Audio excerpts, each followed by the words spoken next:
everyone, and welcome to Rob Has a Podcast. I'm your host, Taran Armstrong, filling in tonight for Rob as he was too distraught with the events of tonight's episodes to appear on the podcast. So I am his emotional support host, and I will be filling in. With me tonight is Aman. How you doing, Aman?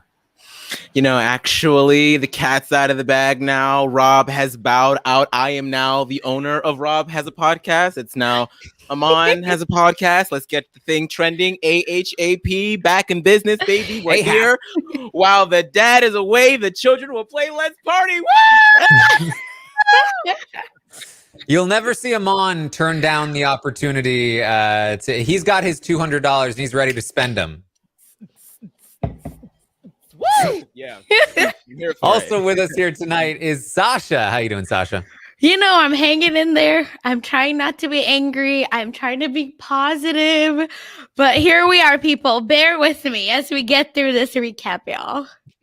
Yes, we are here to recap tonight's episode on August 22nd, a Sunday night episode of Big Brother 23. We are going to see some nominations. We're going to see some roulettes. Or roulets, as Ozza might say. And we're going to see some nominations being replaced by random choice. Yeah, we're going to have some fun with it, even if the episode is, was this a good episode? I mean, I always come in it from, I come at it from the perspective of somebody who watches the feeds, who understands, like what could be on the episode and what is on the episode. And I compare them and I see how they're presented. And I feel like I don't always see it from the perspective of the sort of more casual fans. But this one felt a little boring to me, Sasha.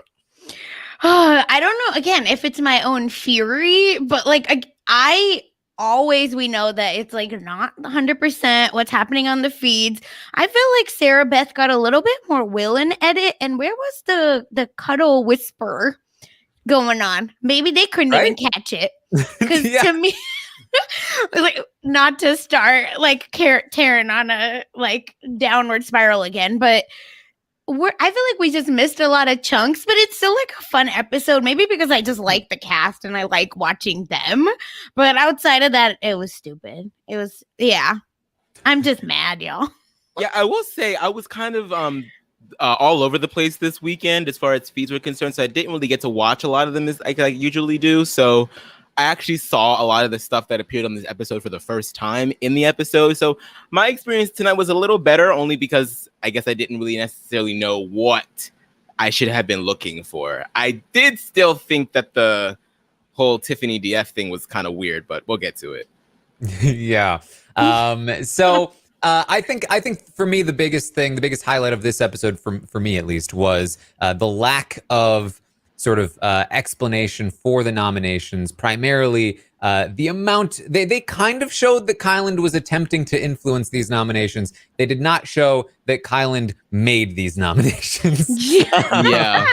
And that's where I feel like they missed their shot just a little bit here. Yeah, we needed this SpongeBob like 5 hours later. Like, exactly. It's almost like I don't think people understood how much work this man put in to get her to do literally what he wanted. Like, it was Inception. And, because she started with like, oh, maybe whatever, here's who I want to nominate. By the end of those, 5 hours? I don't know, however long he was up there, it was literally, it was a wrap. Done. She's like, yeah, whatever Kyland wants. Yeah, and I just feel like that's a big missed opportunity. I mean, for as much as, it wasn't what a lot of people were looking for from these nominations, I feel like it's a huge moment for the season that this is happening. Like, this is a turning point in the game that Kyland really managed to turn her completely around and spin her in a different direction. And you have to give Kyland more credit for that, I think. And you have to let the audience feel that he did that, right? Because that's one of it threw me back to Dr. Will in the HOH room with Janelle. It threw me back to, Paul when he's doing all his stuff. Like, it's one of those moments. And I feel like they kind of didn't really do it justice, but what are you going to do? So the edit this season has not always lived up to the standard that I would hope that it would. That's why you got us. Yeah, I agree. I feel like, especially in a week that is so crucial for the cookout, I mean, you really should be showing just how well each player is actually doing, because this week could have been really bad. Sarah Beth could have put up 2 cookup members, but she doesn't. And Kylan is the big reason as to why that doesn't happen. And so, yeah, I think it's easy for a lot of casual fans to automatically want to root against the cookout because reasons. But if you give them more context as to just how well they're actually working their plan, I feel like it's like a little harder for you to hate, but they didn't do it. Well, the other highlight from this episode, of course, is that Xavier is now on the block next to Claire by Alyssa's own hand. She can't. She did this. How could you do this, Alyssa? You clearly wanted him on the block. I couldn't believe she was like, "It's my fault." Like, what do you mean it's your fault? This was gonna happen. Yeah. Well, that was a lot of emotion for a game of chance. Like, I mean, you literally were dangling all of their games by a ball. And so I don't know what you thought was going to happen. Like, do you think Xavier was just going to magically, keep avoiding it? Like, there's only so many players left, girl. I mean, I get that she feels bad because Xavier's like one of her only last remaining allies. But girl, hey, that's the price we pay. Yeah. She put herself in timeout. I felt like she literally turned around and was like, no, like she did not give. She was like, no, absolutely. I will not be here. Goodbye. Yeah. This was like if she was at a casino and there was like a real high roller that was like, here's 50K. I want you to pick a number on the roulette table. And she was like, 10. And then it didn't land on 10. She's like, oh my God, I'm so sorry. I screwed it up for you. Oh my God. And I was like, I'm a billionaire. I don't even, what do you mean? Oh, but I guess, yeah, I'll let you feel bad for me, even though I don't care. But them roulette tables will get your ass though. Like, I mean, I'm not particularly one to gamble, but I did partake at a friend's birthday party in Atlantic City. And, I walked in there with $20 thinking, if I lose $20, I lose $20. Bitch, I was betting black every single time, went up to $80 and then lost it all in one go. I was like, all right, time to go. So, sometimes people just get that gambling spirit just captures people's energy sometimes. Yeah, I've played roulette once because we were going to run it up Reno a few times, and it was at the end of my first trip. I was up because of poker, and I just had $70 left in cash, but I had more, but I just had 70 in cash. I was like, you know what? I was about to like take the shuttle to the airport. I was like, I'm just gonna roulette it. Spun it once, lost the $70, and was like, damn it.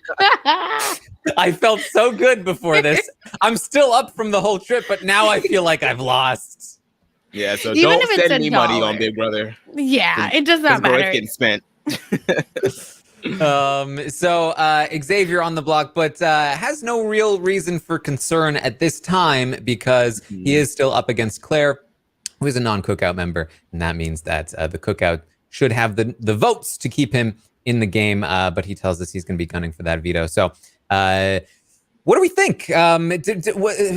Xavier on the block, was this good? I loved that they brought out an actual roulette table. We were talking about, I was talking about this with Rob, I think it was on the Q&A for the patrons, and we were talking about, will it be like a screen or will it be an actual physical thing? And I thought for sure it would be a screen. I was like, there's no way they're going to like manually create a whole thing. And then what, when Alyssa wins, now you have to like peel off her face and stick other faces on. Like, yeah, apparently.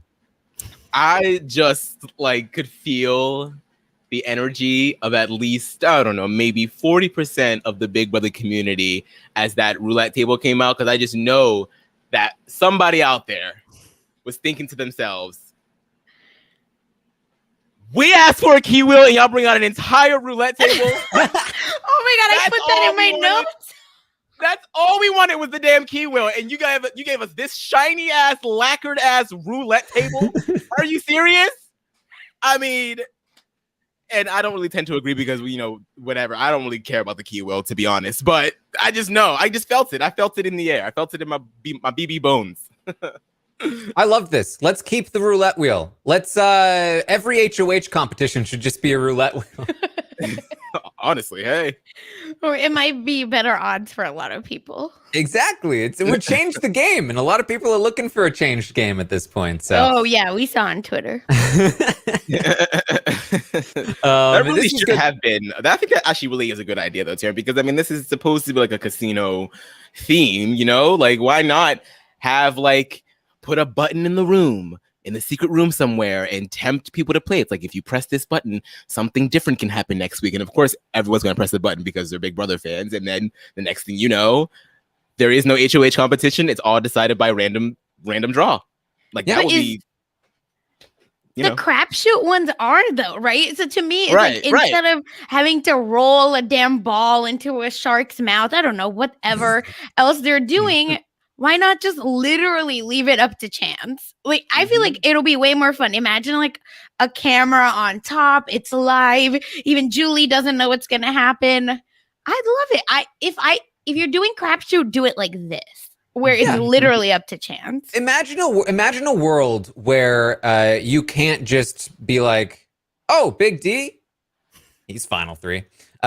Because you actually have to consider him as somebody that will win an HOH, not just, a one will happen to be in his skill set and he'll probably win one competition throughout the season. So that for that one competition, we have to maybe look out for it. But no, legitimately has just as much a chance as anyone else. And I think it would help really make sure that every player is as involved as possible. But that's a whole different story. So they'll never do it. I mean, they love their big set piece competitions, and I do enjoy the HOH competitions at times as well. So, but competition reform. Let's get it happening. So okay, let's start this episode proper here. We started the episode with a replay of Sarah Beth's HOH win, and this was just as painful the second time for me as the first time.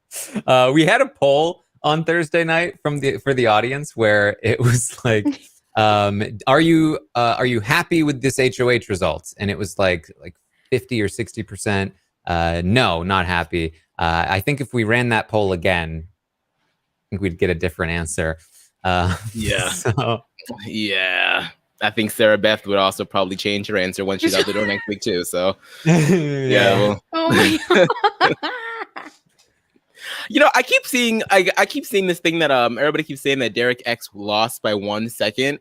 Was the timer, did it stop after it was like no longer possible for him to win, or did it stop after he hit the button? Because if it stopped after he hit the button, then he lost literally by a millisecond, which is even more aggravating than in a full second. But if not, then I just was kind of confused about that. I'm pretty sure the timer stops right after the time that to beat. So I think it was, I don't know that we know exactly what time he would have gotten otherwise, but it was definitely very, very close. Well, if he didn't go the hard way, oh my God, he would have won. I know. So I'm not many, gonna talk about so many things we can say about Derek. If you had just done anything right. I was shocked by a lot of their performances on that thing. Like I honestly believed that many of them would just be a little bit more mentally savvy. Like, yes, big risk, big reward. We get the theme of the season, but are you really thinking that you're going to be able to go across that skinny ass thing? Like, it's clearly there to deceive and tempt you, and so many of them fell for it. It was kind of annoying to watch. Apparently we are going to run that poll again. So if you go to RHAP Grams on Instagram, you can answer the poll. Are you happy with this HOH outcome? We'll see what the difference is here between Thursday and tonight. So we hear from Kyland that he's got to protect the cookout. As he is the person closest to Sarah Beth, he needs to make sure that she is not aiming at the cookout. So he lets her know that he feels like Derek or Claire should be where she takes that shot. And she feels good about Claire and Tiffany. She doesn't want to take a shot at Claire. She doesn't feel good with Xavier and Alyssa. And Kyland's like, I don't like that. So Kyland says Xavier is one of my closest allies, and I need to make sure that she does not come for him. And let me tell you, this is exactly what was happening here. She was really lining up her shot at Alyssa. Alyssa tried to throw Tiffany under the bus in her one-on-one with Sarah Beth. She said, Tiffany was so pissed when you won that competition, when Derek lost to you. And Sarah Beth did not believe her. She told Claire about it. She was throwing Alyssa under the bus. She was setting Alyssa up as the target for the week, going up next to Xavier, or potentially, Xavier being the backdoor target. And she told Claire and Tiffany, you're both good. I want to ride with the jackpot. And it wasn't until that later conversation with Kyland where things started to turn around, Aman. Yeah, I was kind of interested by this because if you do have so much faith in Tiffany as you're saying that you do, and you're telling Tiffany this, why not tell Tiffany that Alyssa just did that? Like, I was kind of interested as to why she would have kept that close to the chest with Tiffany, but then she went ahead and sang like a canary to Claire. I mean, did you want Claire to be the one to go back and tell Tiffany this? No, so she told Claire and she told Derek, because at the time she wasn't planning on targeting him. But she told them not to tell Tiffany because she did not want Tiffany to blow it up. She was concerned that Tiffany would then go and confront Alyssa about it and that it would become a thing. So she said, please don't tell Tiffany. You know how she is. Gotcha. Okay. Well, all right, girl. I just when did the jackpot get turned back on? Like, I thought that thing was unplugged for weeks at this point. Like, why all of a sudden is it lighting back up? Like, really, Sarah Beth? Like, you have been up under Kyland for the past 3 weeks, for pretty much a month, and you're getting letters from Shelly and stuff. That's how much it's affecting your game, and all of a sudden you're talking about the jackpot. I was just like, okay, I guess we're back on here. This is week 2, I guess. All right. Amazing too that she says Tiffany is the person that I feel the most comfortable. They actually listen to me. Meanwhile, Tiffany is giving an amazing diary room. Sarah Beth is the last person that I wanted to win this. And I guess props to Tiffany for all of the myths. I saw a lot of people tweeting Tiffany's myths. Because I'm like, what do you mean she listens to you? Like, you literally tried to get Hannah's ass up on the block 3 weeks ago, and Tiffany was the main one saying, no, shut up, sit down, eat your food. But that's how good she is. I could never be that fake, but good for Tiffany that she's just like, let's talk. Yeah, that's good for her. Teach us how to do it, because she's talking so much crap about SB all the time. There's that video. Yeah, constantly. There's that video. Whatever. It's long and BB time, I guess. And then she's so kind to her, where Sarah Beth is like, she listens to me. That's the kind of mist I wish I had in life. Yeah. I mean, it's an example of her social game, because she has tried the least with Sarah Beth as well. She barely tries. I mean, she gives her the bare minimum. She gives Sarah Beth the amount that Sarah Beth gives the game. And it's still enough, because she just has a charisma to her, for sure. So that's her plan. We are gonna get a setup for the high roller. Alyssa says, your number one ally could go up on the block if you win. Foreshadowing. And then we get a scene that was actually from last week. And it is the Big D versus Tiffany. It was from last week, about the week before last week. Derek X's original HOH reign, where he took out Christian.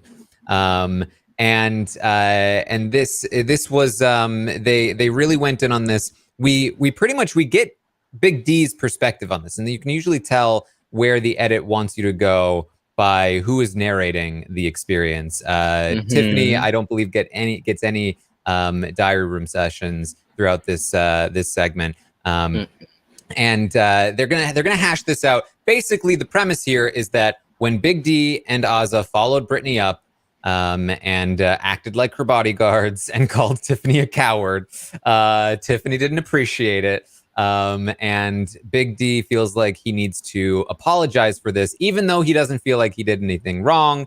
And Tiffany is basically saying, don't apologize to me. You clearly don't think you've done anything wrong. This is all nonsense.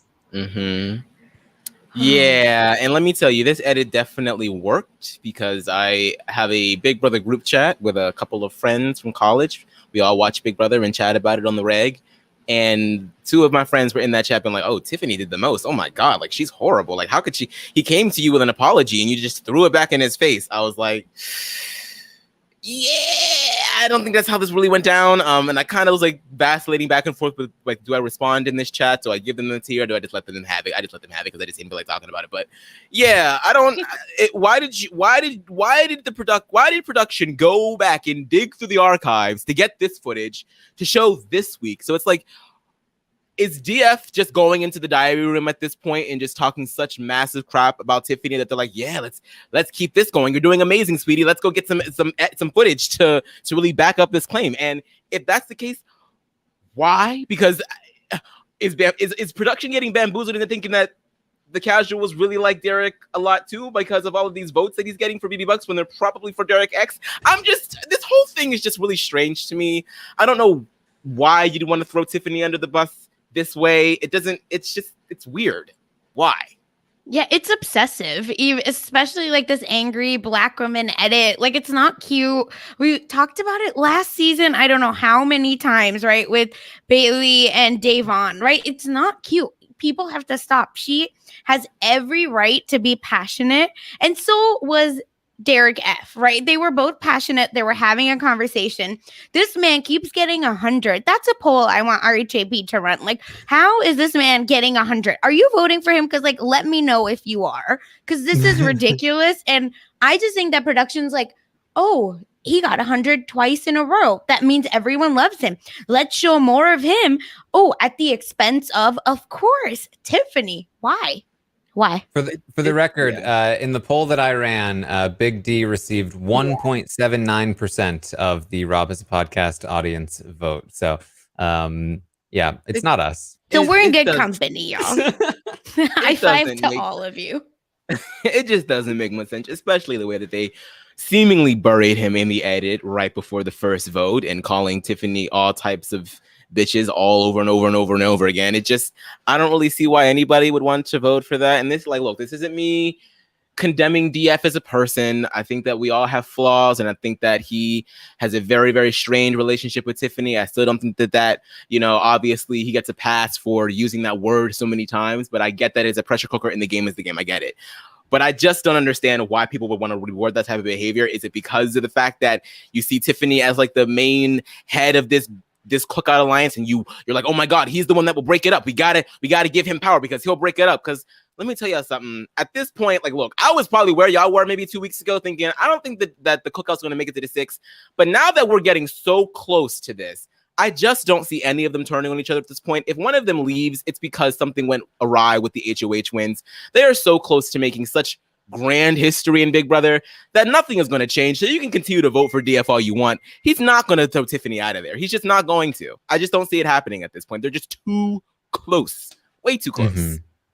Yeah, it's I also like I liked watching this segment just because I did know what was happening in it, and there is a catharsis to me to Tiffany's sort of like rant when she's like, you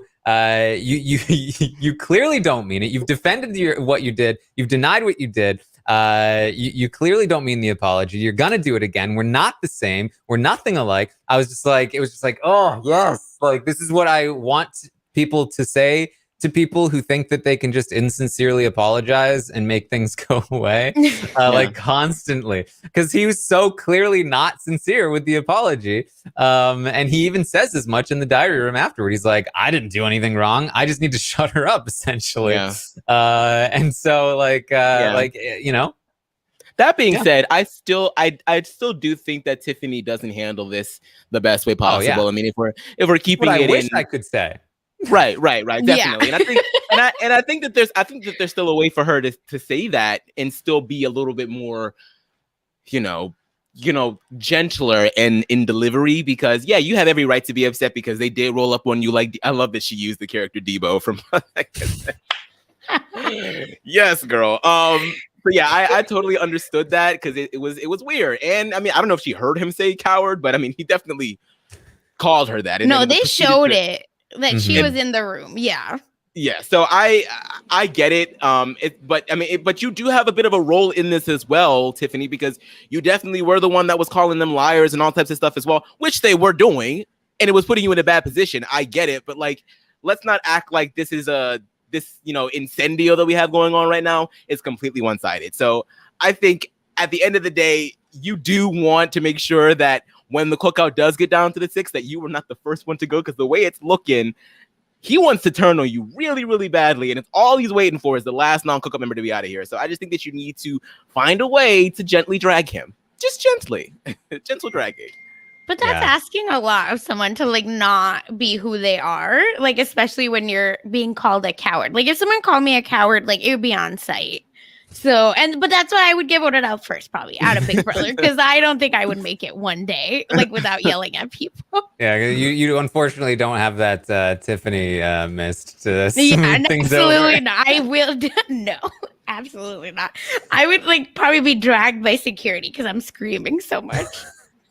Well, they what they didn't show here as well is that they were so loud that that people were starting to overhear. And Derek X and Claire ran up to eavesdrop, and Hannah had to interfere and kind of press the button to let people know that why did they show they were this? outside. That was a very fun moment. That I was very surprised that they didn't put that in. But there we go. Tiffany versus Big D. Big D again, big episode for him. I've really felt like they were treating Big D like he was a character prior to this, I feel. But they were very willing to throw him under the bus when they should have, right before these votes started happening. But the second he was a fan favorite via the audience vote, the edit has done a complete 180, it feels, and has been very, very positive toward Big D. And this was the most egregious bit for me, is that Big D is going to explain to us in the diary room that he actually has $50 because he got 100 from America and he spent 50 of it. But he's telling everyone else that he only has $0, that he has no money. He spent it all, and nobody knows the truth that he actually has $50. Everybody knows. Not a single person in that house thinks that Big D has $0. I don't know why they're making it out to seem like he doesn't have, that he has anybody convinced of this. Insert the famous Jason Roy gif of everybody knows. Even if you're not talking about your BB balance, Big D, everybody else is talking about their BB balance. And so while they are comparing notes with each other, it becomes very clear as to who else got the money, especially when the results are made public about who voted who in the veto derby and all this, that, and the third. Like, it becomes very clear. Like, it's not... And one of the people just got sent out because of it. So why do you feel like you are immune to detection? It's very strange. It's another example of how even just because they don't even have to do anything specifically misleading to make this very misleading. All they need to do is, again, just show Big D's side of this conversation. Because if they had taken Sarah Beth's side of this conversation, it would have been, I can't believe Big D is still lying about his money. But we didn't hear that. We heard Big D like, I'm tricking everyone about the money. Because he's the golden child, like literally. So that's why they love it. Yeah. Well, we did get a segment here with Claire and Derek X. Have they clocked the cookout? Have they figured out what's happening? They named all of the people, and it definitely wasn't edited out of order to make it seem like they named all 6 people in sequence. And they definitely also weren't laughing about this theory, and they're definitely very serious about it. I don't know why we can't just like call a spade here. Like, I think because we know that production is sort of like teeter-tottering around the cookout and what the goal of the cookout is, and we know that the rest of the house guests that are outside of the alliance are kind of also teeter-tottering around it because they don't want to be seen as putting all of the Black people together. But like I said 2 weeks ago, at some point you look at that memory wall and things are very evident. And I don't think that there is any shame in just being open and being like, yeah, I think the Black folks are together right now, and I think we got to do something because I mean I'm all for the cause, but I also would like to win. Like I don't think that there's anything wrong in saying that. I think this season is so monumental because of the cookout, and I think that being able to talk about it freely, especially with Claire and DX, like it's evident. It's like it's in your face, in your like I don't. Like why is Claire on the block? Like that should be the number one. And well, this is the thing, because a lot of people still do have this theory that like they do know, they just can't talk about it. But let's be clear, from my perspective at least, watching them on the live feeds, they do not know. They honestly don't even really have a clue. They have like half of a clue, and they're joking about half of the clue occasionally. But they're also joking about lots of other half clues. Yeah, exactly. We just ignore those because they're not actually the truth. The fact of the matter is, if they had any real suspicion that anything was remotely locked in, we are not going to see Derek X not play in this competition. We are not going to see Claire in the diary room after she's nominated go, it's not too bad. Oh my God. No, and they truly believe this. That's the problem. And here's the thing. Okay, maybe this is to future house guests. If you see people of color, Black people, Indigenous people, finally, may we get them on the show talking about this stuff. It's okay for you to maybe speak to the cameras and say, I'm feeling sus about this, but I am, I don't want to call it out, but I'm going to try to work around it. Right? Like say something to the cameras. Because you're tiptoeing around it, you're actually making it worse. And guess what? You're going to be in jury because of it. Like tiptoeing makes it so much worse. I mean, Taran, I can see what you're saying, because if there was real inkling, don't you think that you would have done something by now? But like, I really feel like Claire knows. I just feel it in my gut that she knows, and she's just like, damn, what do I do in the situation? I don't know what to do, because there really isn't anybody to really talk about it with except DX. And I feel like DX also has to know, because he was also the one being like talking with Tiffany about how there aren't any white males in jury. So what? But that's the thing. They wouldn't talk about it with Tiffany if they were actually suspicious, right? Exactly. Like they would be name dropping her allies. Maybe, but DX also isn't that great of a player, so maybe he would. Like well, that we know. But he didn't spill the royal flush, so don't come for DX. I just like, look, if I were in this house and I was on Big Women 23 and I was part of the cookout and I saw the two of them talking together and making these connections and still not trying to, I would be laughing my ass off in this DR. Like, what is going on here? Like, how did we get here?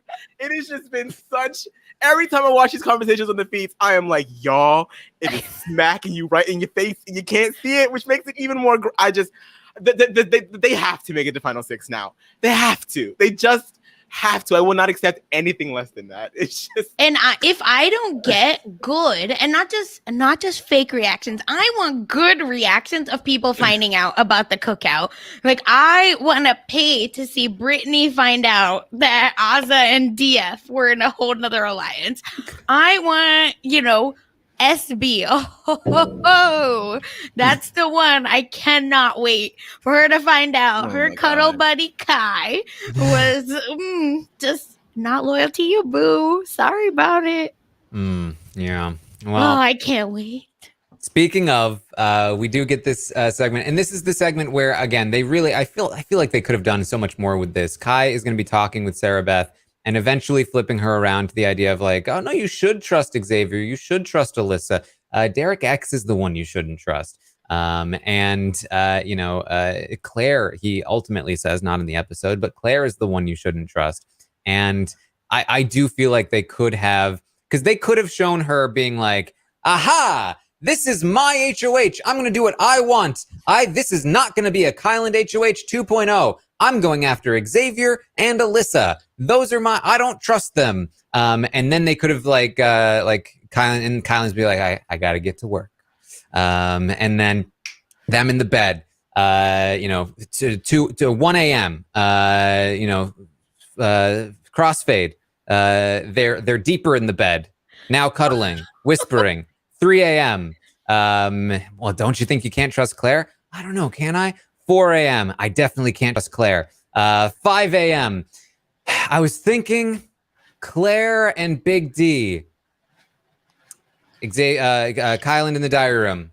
All right, my work is done. Right? Like, we could have done something there. It would have been fun. Row, row, row your boat gently down the stream. Throw your HOH to Kylan.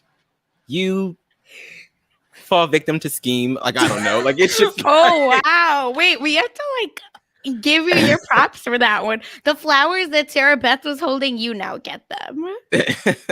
I am now the king of rap of Big Brother 23. I agree. I don't know why we couldn't have like showed a little bit more, because it wasn't going to be this way. And so now it really makes it feel like Sarah Beth is just like sort of like bad all on her own. And it's not necessarily because of that. It's because she did sort of get talked down here. So yeah, I don't know. A lot of the editing choices tonight have been very strange. Yeah, I just feel like Kylan needs the credit for this because he worked very hard for it. Yeah. We then get the nominations. Big D and Claire are not. We didn't even get like a victory DR from Kylan being like, and let me tell you, I know for a fact he gave a victory DR. You're not going to convince me he didn't. He had a victory debrief with Azza the next day. He was so proud of what he did. He definitely talked about it in the diary room. All we got was like, he said the reason I picked these people, basically, he claimed he took the credit, but it was a tiny little snippet. But Big D and Claire on the block, and this is Claire. She's I'm not too worried. I'd rather be on the block. There's so many ways to not be on the block. I'd rather be here. What do you mean you're not worried, Claire? There's so many ways to not be on the block. Yeah, these like the amount of times the house guests were like, oh, it's okay, I'm fine. There's gonna be this falling out of the sky, and then the pool will have another veto maybe, and I'll just swim and get it. Like that's how they were acting. Like it was just gonna pop out everywhere. It's like you have two options. Most of y'all are broke for the first option, and then for the second one, you actually need to win something. Like, what is in your brain? And that's why I know that production makes them say, like, at the end, I can't wait, I will win the veto, and then cuts to them like flopping and never winning. Like, this happens all the time. I don't mean like just X and Claire, but I'm just like so over it. Like, wake up that. What are y'all winning? Like, you can't win if you're not playing. I'm so confused. And this is the lack of hustle that we saw in Claire that we were very disappointed by. I mean, Claire should have been on Derek all morning about, you need to play in this roulette. You need to pull me down. She wasn't. Instead, she let him talk to Hannah and Kylan and Xavier. And they all were like, nah, you don't need to play, man. Primarily so Hannah. Maybe she doesn't know about the cookout then. That's what I'm saying. I would be guarding DX like I'm his security. I'd be like, you talk to nobody but me. Yeah. Like, I would have been like, cowards. Yeah. None of you get close. Like the Boston Rob strategy. Talk to nobody. Buddy like, system. Just come here, DX. Let's talk about fashion. Let's talk about you. Let's talk about your life outside the house. I'd be like, don't talk to anyone. Just look at me. Just look at me. Yeah, just like sit him down and be like, Derek, who exactly do you think she's trying to target right now? Me and Big D on the block. What's the plan? And you got $100 too. Like, did you think that the fans were just giving that to you just out of the blue for no reason at all? Like, how did you go from 50 to 100? Like, it'd be one thing if like you had received 75 last week, maybe. Then you could be like, oh, I'm just I'm well liked. But you were at 50 last week, and all of a sudden you shoot up to the top spot. That must tell you something. It has to. I've been so much better in the diary room this week. I thought he got 100 last week, so that's my bad. He's talking about Claire. Oh, Claire. Oh. Yeah. She even says it. Thanks, America. I thought you were on these BB streets, Claire.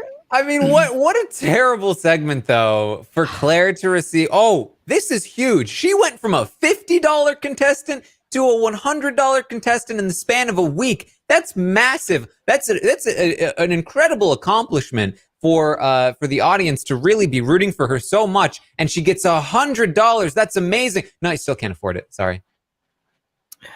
Yeah. So, are there gonna be any more chances for them to win besides the voting? Because I was under the impression that they said something at the beginning, like, "Oh, there are going to be other opportunities for you to get it." Theoretically, but we're gonna have to wait and see if there's anything like in the veto or anything else. We'll have to see. Because at this point, because I wrote everything down, Claire's at 100, Oz is at 50. Hannah's at 150, Xavier's at 150, SB's at 50, Tiffany's at 75, Alyssa has nothing, Kylan at 50, DX at 200, DF at 150. Only a few of them are going to be able to afford this next power. So I'm like, why would they want that to flop like that at the very end? Like, it's supposed to be like the most crucial power. Like, you're bringing back a coup d'etat, sort of, and only a couple of people are going to be able to play in it. It just doesn't make much sense. Yeah, DX wants to play in it. Because he's going to win everything he plays magically. Apparently, he loses nothing. Not like he face planted on the damn balance beam. Like, where's this confidence? He's good. Don't get me wrong. He's good. But, like, why did you not play? You have so much money, you idiot. Oh my God, that makes me so mad. And it's because I like him. We don't get Asians like this on the show. Like, my God, he breaks the stereotypes. He is like actually likable. He's cool. Like, and he's a social game and he's good at competitions. And then you don't play in a damn competition that only one other person played in. What is wrong? And that people wouldn't even know that you played. So you could have still used that as I still got my money. He wanted that coin. Oh my God. You're going to get no coins. Yeah. He was like, maybe he's a big Mario fan. He's just like, no, I got to get the coins. Yeah. You know how much coin you can buy with $750,000? You know how much Mario Kart you can play with that, Derek? Do you know? Or do you want me to remind you? Because I can do some math. Mamma mia. All right. Well, we did get this. I did appreciate this from the editors because I feel like this was a direct shot at the people who knocked Tiffany down in the vote. She says, I don't want to let Claire go. Hopefully America gives me enough money so that I can compete and save Claire this week. And then $50. Yeah, that was a tough sale, Tiffany. That was a really tough sale. But I applaud you for trying. Like, maybe you shouldn't have given it to Alyssa, who ends up screwing them over. Yeah. Here it is. Alyssa gets $75 because Tiffany moves down, Alyssa moves up. Or we could say that because Alyssa moved up, Tiffany moved down, but I think it's more likely that Tiffany moved down. That means that Alyssa is going to be able to play. She wants to play to secure her safety. I have to give Alyssa probably the most amount of props out of anyone not in the cookout, because even though she makes a terrible decision here by saving Big D, ultimately, she absolutely should have saved Claire given her actual position in the game. At least for Alyssa, the one thing I can say for her is that she's actually making decisions that make sense according to her own bad, warped perception of the house, as opposed to Derek, Claire, and Sarah Beth, who are all making bad decisions, even when you account for the fact that they don't know about the cookout. At least Alyssa, her decisions are making sense. And I appreciate that she was like, I want to play in this. I don't trust Sarah Beth. She shouldn't. I want to win this. And she wants me to play. Perfect. I can make it seem like I'm doing it for her and be safe this week. That's what Derek X should be doing this week. But no. And it does make sense from her perspective to take down Big D so that Xavier, if he does go up, does not end up on the block against Big D, because that would not be good for her game if Xavier was actually loyal to her. And she asked Derek X in what we saw on here to play. And he was like, you want me to spend my money? And then cut to Kylan saying that's not what the HOH wants. If you won and you were safe this week. No, you will win. Yeah, like he was you will win. If you play, you'll win and you'll be safe this week. And that's not what the HOH wants you to do. But Sarah... Did you just hear what he said? He doesn't want you to be safe. No, like I literally just let me in there for 1 second. That's all I need. Like that's all I need. Like I just someone needs to shake this man or something. Like maybe I'll be the wall yeller. I don't know. But like what? He literally into your face said, "Don't do what the HOH HOH wants this. You don't want to win and piss the HOH off." What is wrong with you? Why would you be nominated her for the HOH unless she wants to target you? Oh my god. We know he's a recruit, right? He's a recruit, right? Yeah. Okay. Let me just feel better about it. He's a recruit. Letting go and letting God, because at this point, it don't make no damn sense. And I'm trying to make it make sense, and there are no cents. There are no cents, coins, or dollars. There's nothing there. Yeah. So I think that also this episode, it had, I think, probably one of the saddest competition moments since Christmas won a foot race when she had a crouching Christmas hidden foot over there. Yeah, crouching Alyssa hidden roulette wheel here, as she is the only person to play in this competition. And we have to sit through an entire double explanation of it and her actually competing in it when it doesn't matter because she's the only one. Yeah. Where are the boomers that hate participation trophies? Bring them out. Bring them out. Because that's what this was. It's real sad, too, because she is really out here talking about building resume. I'm like, girl, that resume is padded, okay? Like, it's not. I won my second comp. Sis, like you might need to go back to school. I need a little bit more degrees on this resume because this job history right now, sis, is just not really get the tea. It's not like I need to call some of these references because I don't trust it. Yeah, this is like if you start a club in school and you're the only member and you're like, I was the president of the executive club, actually. I was the president of the president club. Yeah. It's like, all right, girl. How many people? Don't worry about it. It's anonymous. Yeah. No one needs to know. Very high quality members of this group. Yeah, we kept it small but exclusive, you know? Just to keep it it was a good club. Yeah. It's I couldn't believe we had to actually watch this whole thing. You know, somebody in the chat said at least she's trying. And yeah, like, you know, I'm making fun of her, but I think, you know, for all intents and purposes, like, I mean, she did lose her number one a couple weeks ago, and she's still afloat, and she, you know, she's clearly on the outs and probably going to be going home, if not next week, then the week afterwards. But, you know, she's still out there kicking and fighting and doing what she can. Like Taran said before, with all the information that she has, she's doing what she can. Yeah, so exactly. I won't knock that. Mm-hmm. Yeah, she's running her own race here.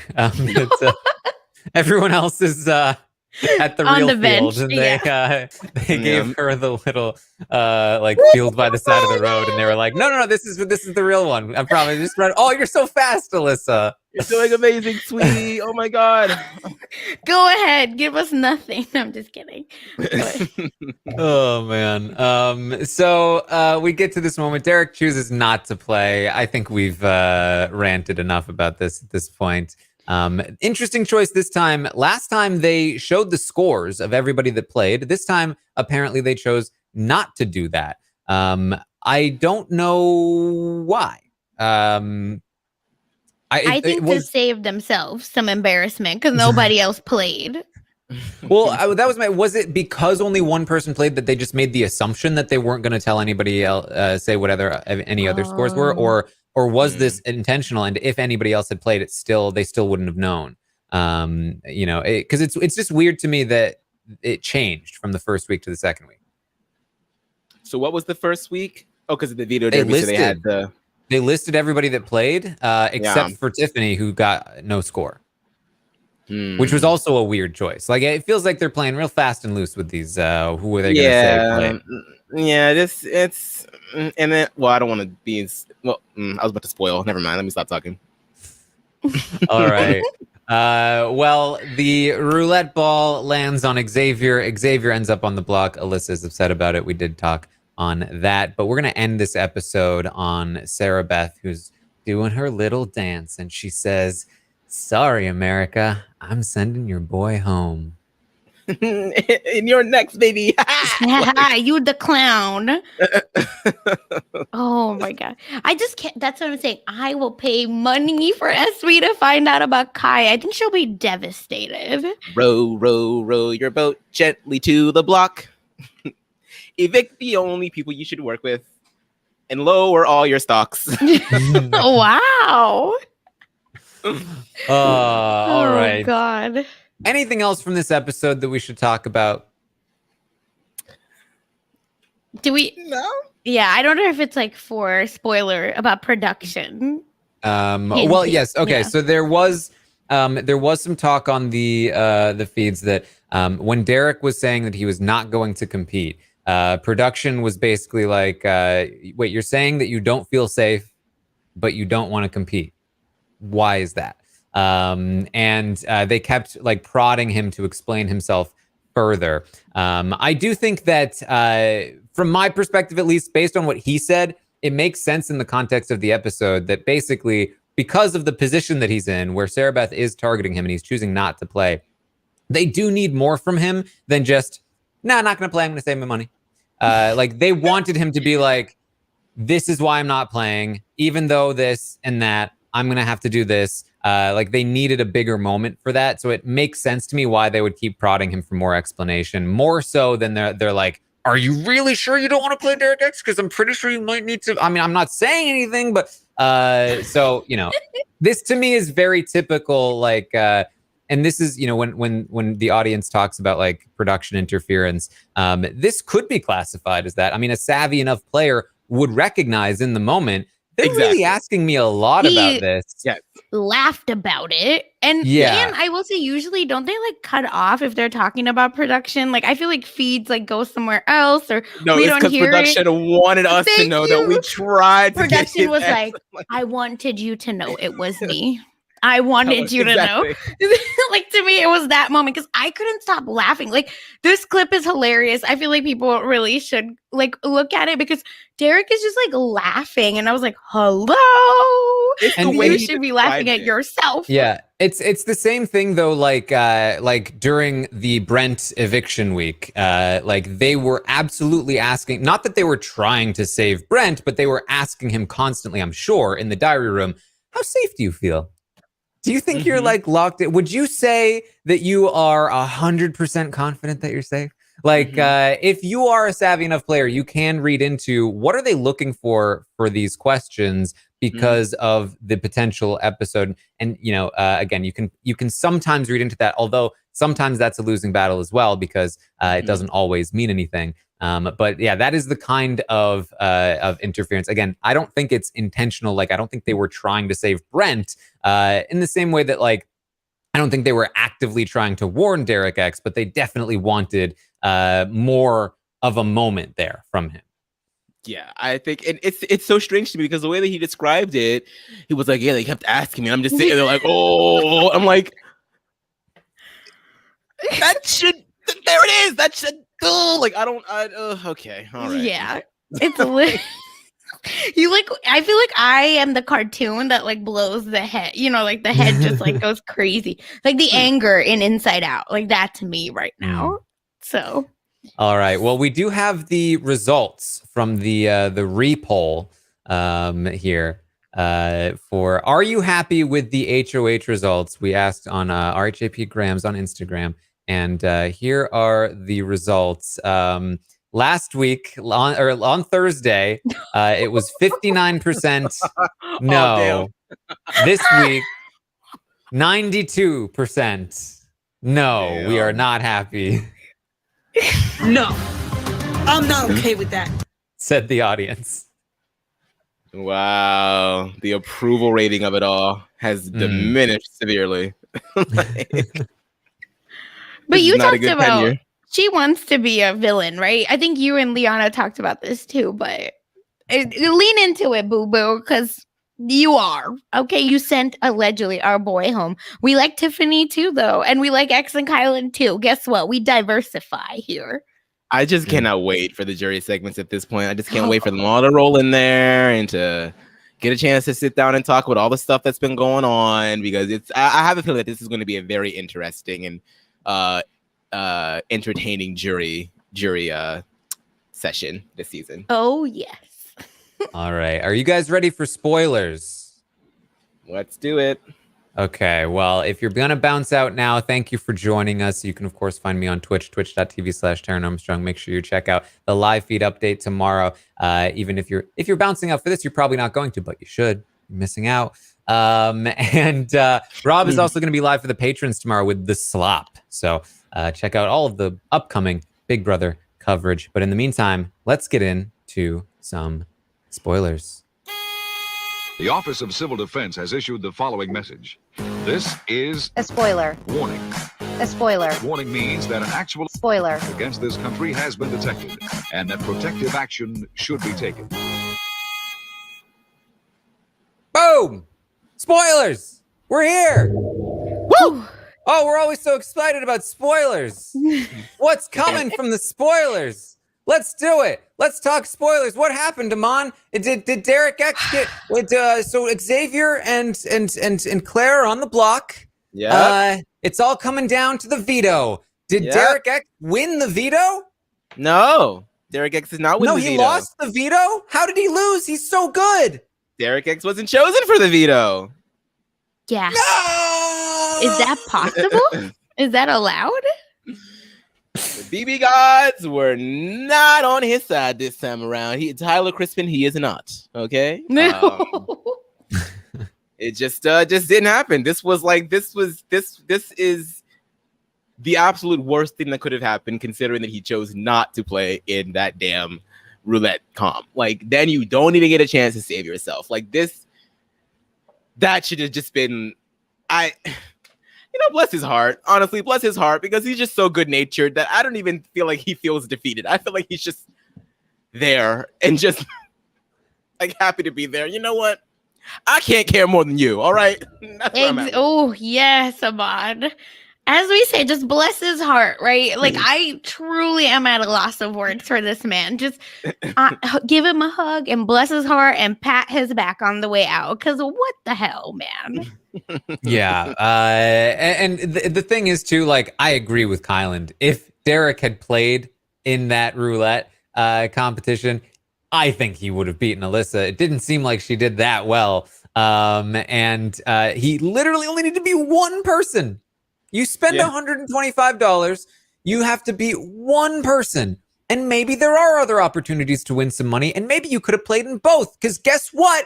There was another opportunity to win money in this veto competition. And maybe with a different set of nominees, he would have been playing in this veto competition. And he would have had the chance to win that money because he wouldn't have needed the veto.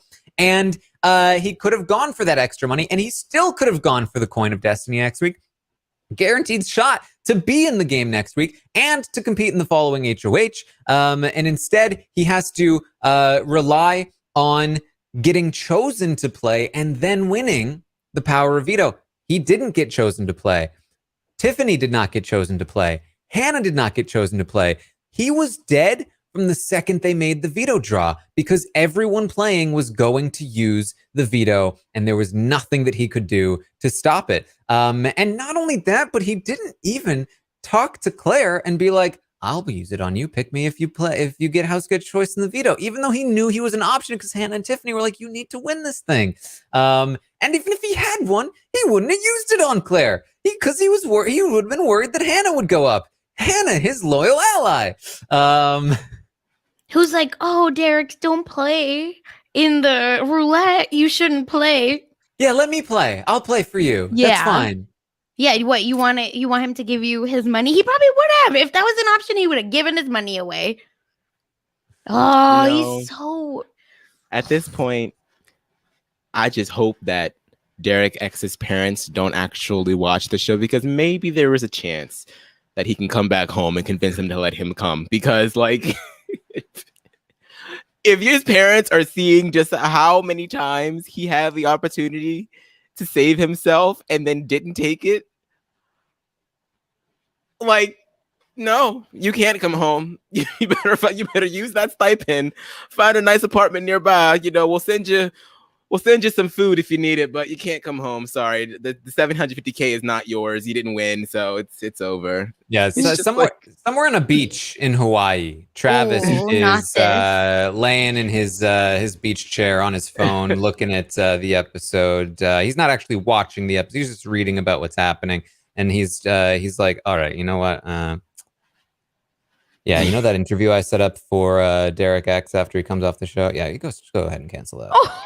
Yeah, it's cancel. You might as well roll out a little hammock for him somewhere. I mean, you know what, you guys? Derek X is gonna get all the Instagram influence. He's gonna be on Fashion Nova Men. He'll be asked to be on the challenge. You don't know. You know what? Derek X is gonna get his coin somehow. That's true. He definitely is one of the people that's probably the most likely to be called back for something. So that's true. Maybe he'll win $750,000 over the course of the next 5 years on reality television. I hope he never goes on the challenge, because I saw a lot of people talking about him going on the challenge. He will get eaten alive. Okay, like this man. Like big people on that show, man. No, not even. They will like run him around in circles and get in his head, and he'll evict or whatever. Like, please don't send that man on the challenge, please.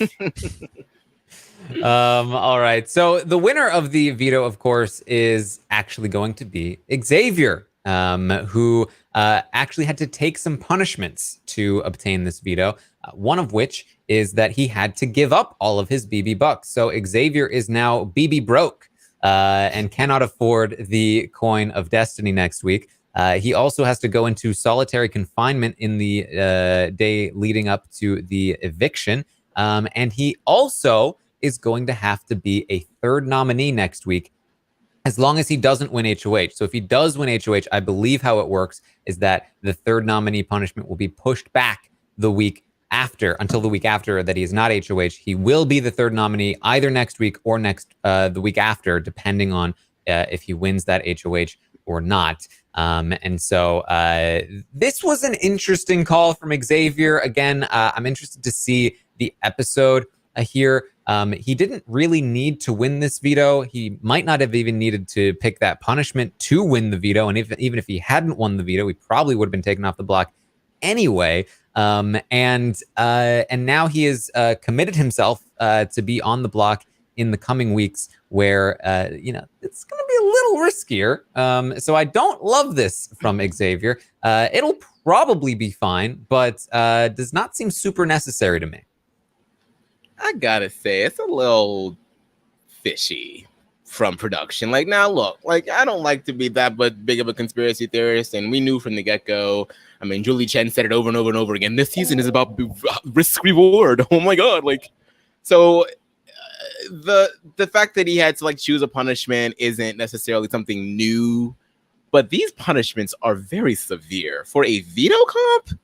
Like, I could understand if this was maybe an HOH or some kind of special power, but for a veto comp, 24 hours in solitary, you have to be a third nominee. The third nominee is really weird to me because then, the cookout is making up over half the house at this point. If Xavier's already on the block, the likelihood of somebody else in the cookout also being on the block is still there. And so that just kind of depletes the voting power of the cookout, even though they still have the majority. It just feels a little... What's going on? The third nominee thing is so dumb. It's just as dumb as the other powers, because I don't know what it will take to convince the producers that third nominees are terrible, but third nominees make it easier for the majority to maintain their majority, because the only way to swipe at the majority is to get only majority members on the block. So if there's a third nominee, that makes it so much more difficult to actually take a shot at them. And let's say Derek X had been chosen to play in this veto and needed to win it to save himself. He probably needs to take that third nominee thing, so you're all but guaranteeing that he is screwed next week or whichever week that he ends up as the third nominee. Like, what are you thinking? Either you screw over the person that needed this, who's outside of the majority, or you're just helping the majority and just minorly inconveniencing them. Year after year, it's the same Taran rant.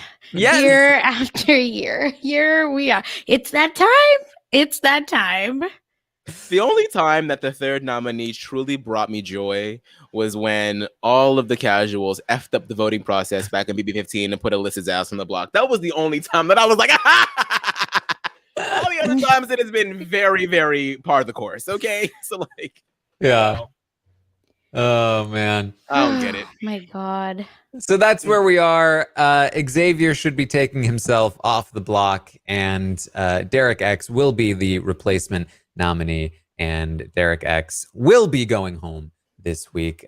Tiffany and Hannah have been trying to mount some kind of resistance to this, but they have not found a lot of success. There's just, if Derek X leaves this week, it basically guarantees that Big D, or perhaps Hannah, but likely Big D, will have the Coin of Destiny power next week, which means that even if Claire or Alyssa wins the HOH next week, Big D can override their nominations with the Coin of Destiny as long as he gets it right.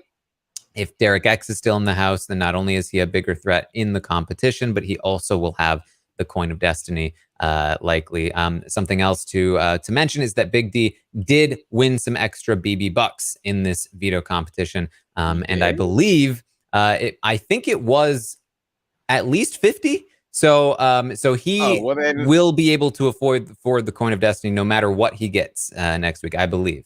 I tweeted this earlier. I just find that it's so hilarious that literally Big D has been on the big day bed for like the entirety of the season, and now his first HOH is essentially bought and paid for. Like, I just feel like this is so grimy. Like, I'm not knocking it because Big Brother has never been fair. It never has been.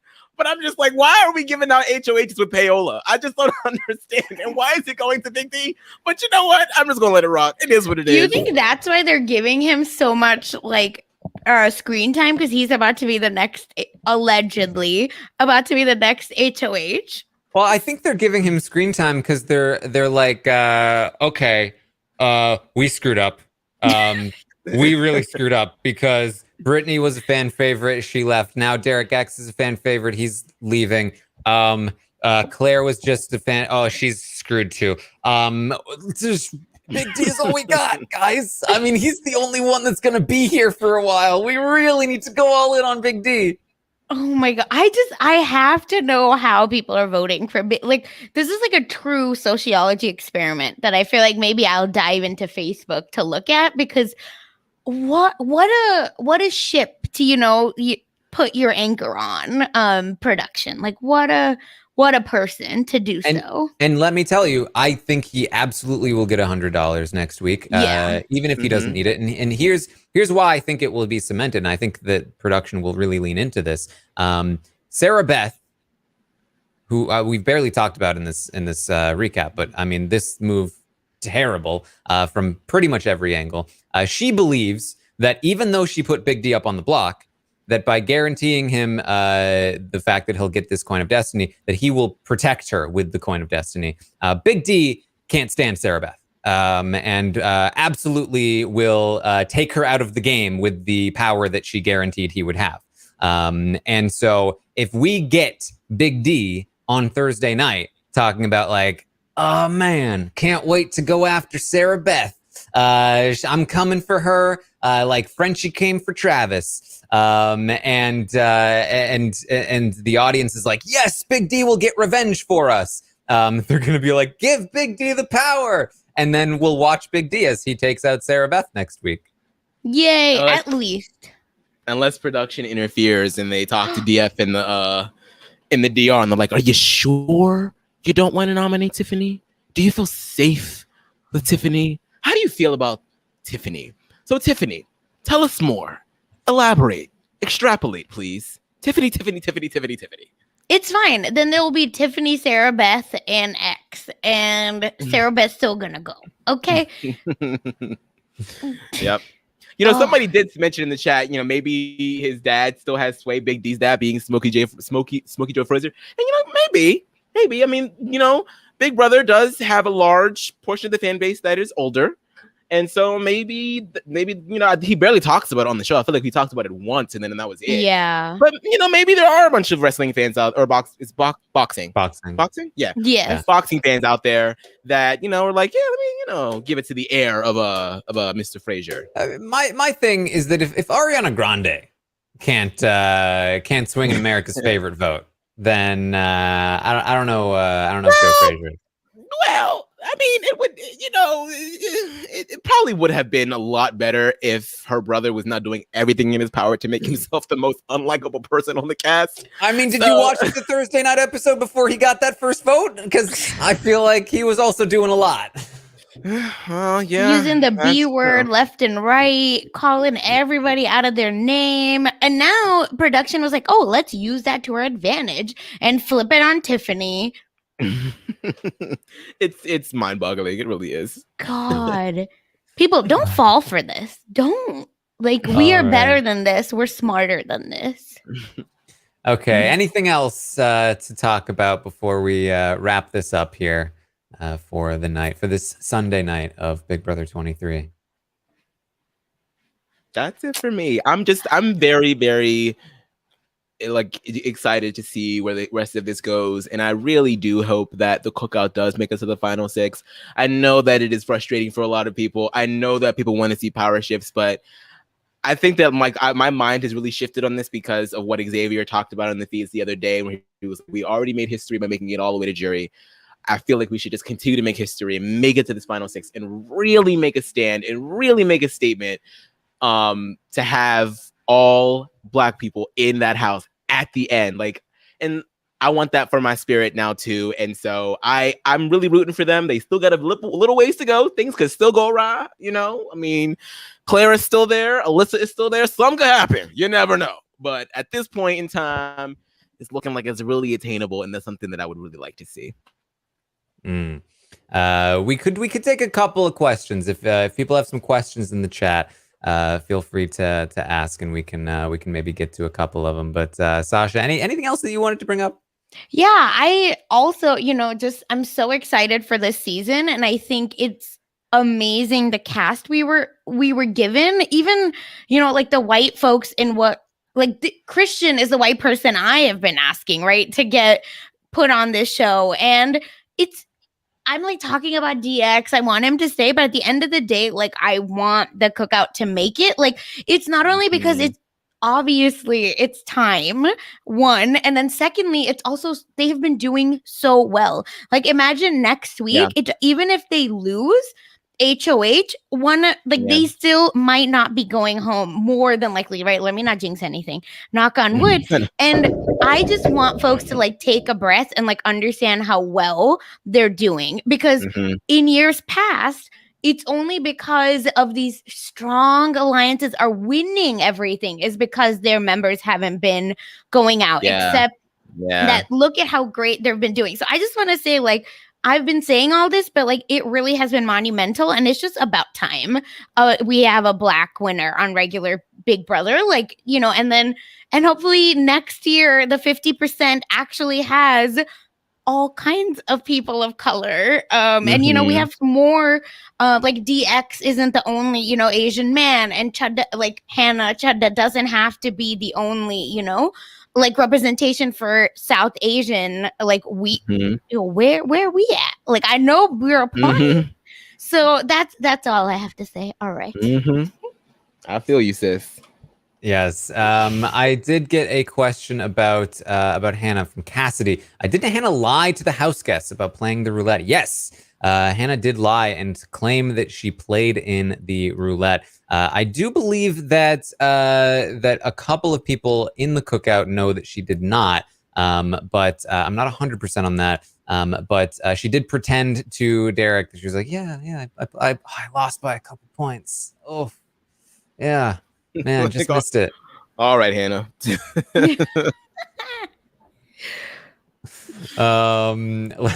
Let's see. We also, I think, way up there from Stephanie was asking, who is the person most likely to put up 2 members of the cookout on the block? Aman, what are your thoughts on that? Is this before or after Kylan speaks to them into the ground? Like that's the real question here. Oh God. I would say I mean, by virtue of the cookout making up like all the people that you can potentially even vote or put up on the block at this point, I think any of them. You know, I think Claire definitely, and Alyssa. Like, I mean, there's who else you gonna put up? I mean, Alyssa could put up Sarah Beth. That's true. Sarah Beth is on her radar. But I don't know. There's still a world in which she's like, maybe I want to backdoor Sarah Beth. Maybe I would just want to go ahead and put, you know, Azza and whoever and Big D back up on the block or something like that. So we'll see. Well, her bestie is the 3rd nominee, so she's gonna be like, "Who do you want to sit? Who do you think you will win? You know, or true, stay against?" See, cook again, and then it's gonna be whatever X probably says. All right, well, never mind. Ain't nobody doing it. That's the thing too. That's the thing about the position, the strength of what Kylan did here. Sarah Beth taking the shot means that it makes it even more likely that if Claire or Alyssa, like Alyssa's not gonna probably touch Sarah Beth, but Alyssa probably winning would be actually maybe even worse than Claire at this point, considering Claire would probably take the shot back at Sarah Beth for taking this shot. And then again, even if they did take a shot, you do still have Coin of Destiny. So that's a tricky one. Here's a question from Batman. Batman asks, how will Tiffany be remembered if she loses the game? If she loses this game, Aman, what do you think? I mean, if production has anything to do with it, not very fondly. I think she'll definitely be one of the greats. I think that she'll be one of the greats to never win. I think people will be talking about all of the work that she put in for the cookout, some of it to the detriment of her own personal game. But I definitely think that she'll be in that conversation. I think that maybe the casuals won't necessarily have that love for her, but I think with time, as the season, goes further back, away from time, I think maybe there's a shot that she's up there with like the Vanessa Russos and I really have been comparing like Tiffany's game really to like a calmer, more collected Vanessa Russo, because Vanessa was up there plugging holes and lying and plotting and crying all over the place. And Tiffany does a lot of that, but she's not as emotional as Vanessa Russo was. So I think she'll definitely be one of the greats. Yeah, I think for me, it's if she loses, I think that I would probably look at it like I think that she had the potential, right, to be, because I genuinely think, and I know that not everybody agrees here, and ultimately the problem is we're never really probably going to find out. But I think that if Tiffany had played, the game that she wanted to play, her own personal game, I think that she could have been a contender for like GOAT tier, like in the top tier of the winners. She, though, ultimately, there was something that was more important, and she's going in a different direction. And if she loses, I think that I would look at her at like what could have been, and we'll never really know if it would have been.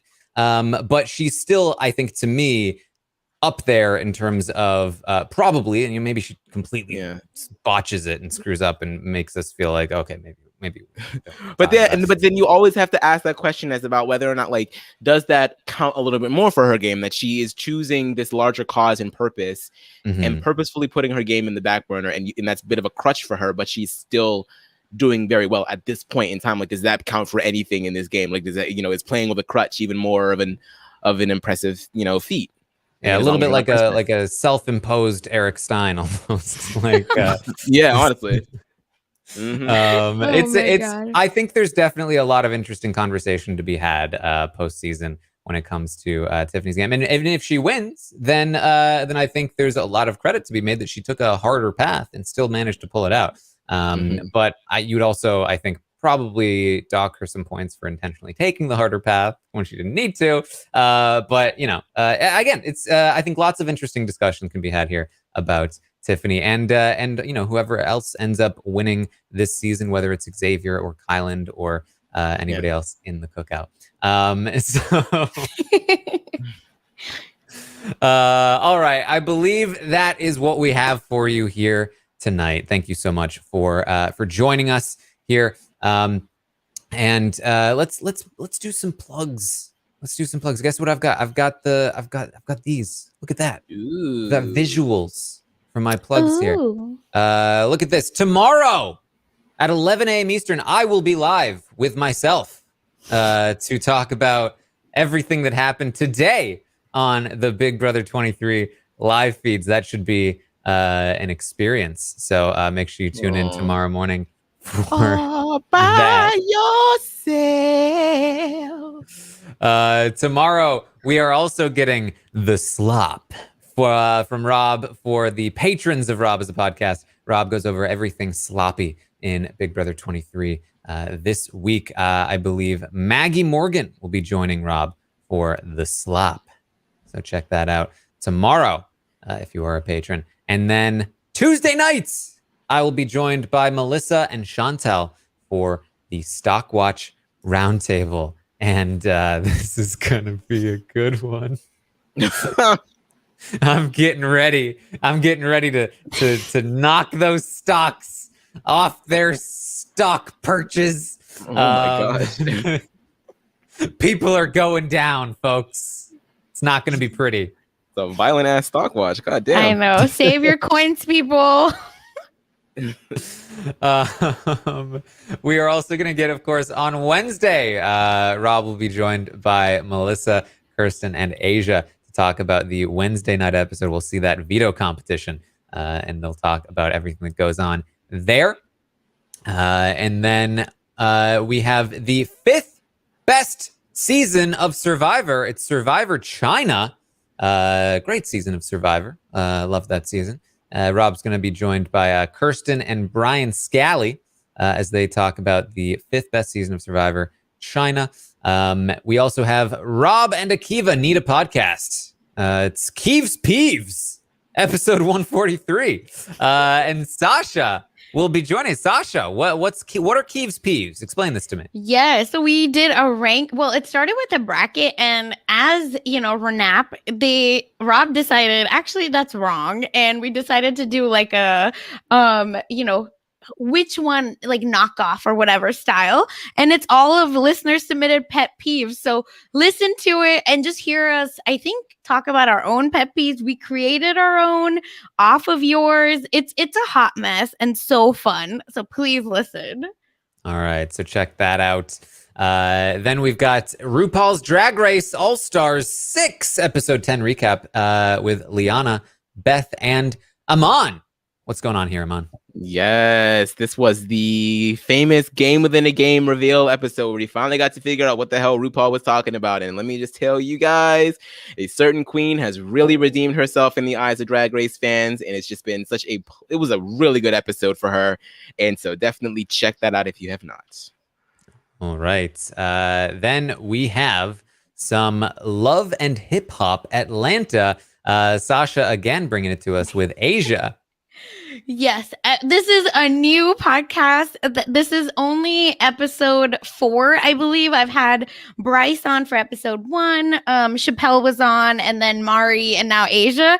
We just talk about fun. We talk about Love and Hip Hop, which is my favorite reality show. So if you love mess, if you love gossip, please listen to it. You really don't need to know the show that well. I have disgusting knowledge about the show, so I usually end up remembering everything. So watch us for mess, please. For the mess. All right. And then we have here another Sasha podcast. It's gosh. the Netflix reality games with Geneva. It's what is this Netflix reality games? I feel like I've seen it, but I don't know what it is. Yeah, it was on YouTube. So Love is Blind, The Circle, and what is it? Too Hot to Handle. So they all come together. And if anyone has watched Disney Channel games, it's literally that. Games, yeah. So where they all come together, play these silly, fun games, their backyard games. Not Netflix trying to create an extended universe. Yes! It's not this. What is this Infinity War stuff? I see Joey from The Circle. Yeah, okay. All right. Yeah, so it's I just like loved the Circle team. They were giving us everything we needed. So it's silly. I think there's 3 episodes on YouTube and they're all like 11 minutes long. It's very like silly and fun. I hope they do more of it. Like I want to see all my like reality people on. There you go. Let me start auditioning for one of these Netflix shows and get a check. So fun fact, Aman, this is was like an extended commercial for exactly what you just said to get people to come on and audition for the shows. There's links in the Well, it works. So it works. You got me. There you go. All right. Does no one do Indian matchmaking? I will fight you. Okay. Well, of course, if you are not a patron already of Rob as a podcast, what are you doing? Be a patron. It's Rob puts together a great show. He's a great guy, and he deserves your support. That's how I feel about it. So become a patron. There are exclusive patron shows if you do. There's the slop where he gets all sloppy. Never know what is Rob gonna get slimed with slop. I don't know. Maybe you can't find out until you're a patron. There's the Big Brother Q&A call-in show. That's where you can call in and chat with Rob and myself, ask us questions, and we discuss all kinds of things. Very fun. We got Survivor Rankings feedback shows if you can't get enough of the Survivor Rankings podcast, and of course the 5 for 5 with the great Nicole Cesternino, which you should not miss because Nicole is wonderful. So become a patron. Make it happen. We've got some special offers from RHAP. robisawebsite.com/offers if you want to check out some sponsors and check out some exclusive offers that Rob as a podcast has for you. And of course, make sure you hit the subscribe button here on YouTube or follow along on Twitch or wherever you're watching, and hit the bell to get some notifications. And go to all these social media places like RHAP Grams on Instagram or Rob as a podcast. We have a TikTok account. What are we doing on TikTok? I don't know. Go find out. Make it. I need to go find out. Make me a TikTok account. We got to make this happen. All right. We can't not know things. Find us on Facebook. Find us on Twitter. Make it all happen. You can find me on Twitch, twitch.tv/Taran Armstrong. And of course, also on Twitter @Armstrong Taran. Sasha, where can people find you? You can find me on Twitter @funsize_04. And you can find me on Silent Podcasts on Apple Podcasts and Spotify and YouTube, where I talk with Chappelle actually every week about the Netflix show Never Have I Ever and Survivor South Africa. All right. And Aman. You can find me everywhere at Aman Adwin. Also check out the Purple Pants podcast this week. I finally got a chance to stop back with Bryce again for more tea spillage. We talk about lots of pop culture. Nicki Minaj. We talk about we talk about a lot of stuff. So make sure you check that out. I think he's releasing it on Tuesday. And yeah. There we go. We did it, guys. We didn't burn anything down. We didn't make a mess. I think Rob, he's gonna come back and he's gonna be like, okay, you did all right. All right. He's gonna give me a little pat on the head, and I'm gonna be like, yeah, thank you. He was a very good babysitter. Have him return. We might have gotten complaints from the neighbors about the noise, though. I think I was yelling a lot. Screw them neighbors. They can call Derek X. Thank you. Yeah. They won't say it to my face. Blame the Big Brother producers for this twist. All right. Thank you guys so much for joining us here tonight. I will see all of you tomorrow morning for the update. Have a good one.